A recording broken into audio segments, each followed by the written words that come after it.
오늘 제가 발표할 주제는 힘을 통한 평화입니다. 제목에서도 유추할 수 있듯이 레이건 대통령은 강한 국방력을 통해서 평화를 지켜야 한다는 원칙을 중요하게 생각했습니다. 이러한 원칙이 성립할 수 있는 원리가 무엇인지, 그리고 대부분의 영역에서 정부 지출을 줄이려고 했던 레이건 대통령이 왜 국방에서는 반대로 정부 지출을 늘렸고 군사력 증강에 힘을 썼는지 알아보도록 하겠습니다. 첫 번째 원리는 군비 경쟁에서 승리하면 그 결과로 각국에서는 군비 축소가 일어난다는 원리입니다.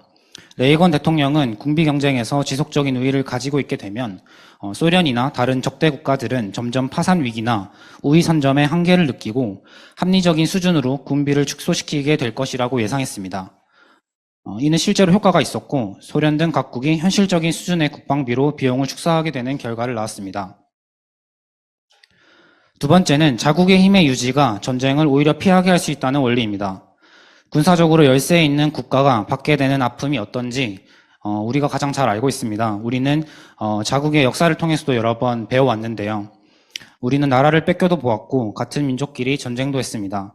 물론 이런 일들의 원인은 복합적이겠지만 힘의 유지를 하지 못했던 것이 큰 원인들 중 하나였고 레이건 대통령이 말하는 힘의 유지를 하지 못했을 때의 사례 중 하나라고 볼 수 있습니다.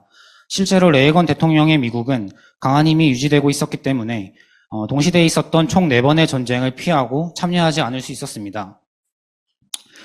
세 번째는 적대국과 동등하거나 이를 능가하는 기술력, 특히 핵 기술력을 보유하고 있어야 상호 간의 무기 폐지에 대한 협상이 가능해진다는 원리입니다.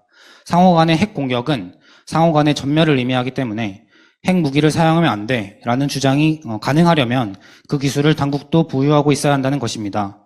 어마어마한 금액의 국방비를 들여 강한 군사력을 추구했던 레이건 대통령은 실제로 핵 폐지론자였는데 이런 그의 사상만 보아도 그가 국방비에 큰 예산을 쓴 이유가 평화에 있었다는 것을 알 수 있습니다.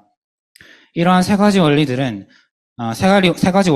뒷받침해주는 힘을 통한 평화는 실제로 전 세계의 평화를 지키는 데 일조했음을 우리는 역사를 통해 알 수 있습니다. 이러한 힘을 통한 평화는 현재 우리나라에서도 암묵적으로 지켜지고 있습니다. 짧은 영상을 통해 살펴보겠습니다. 일본 땅이다, 한국 땅이다. 그게 뭐가 중요하죠? 일본이 정말 독도가 자신의 땅이라고 생각을 한다면 자위대를 동원해서 점령하면 되는 거 아닙니까?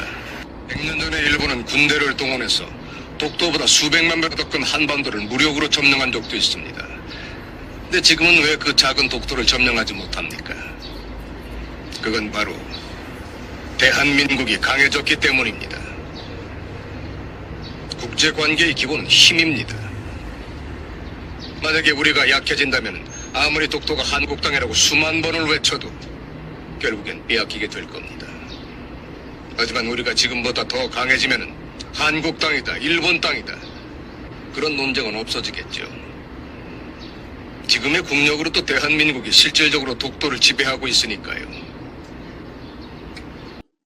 이처럼 힘을 통한 평화라는 원칙은 미국에만 국한되지 않습니다.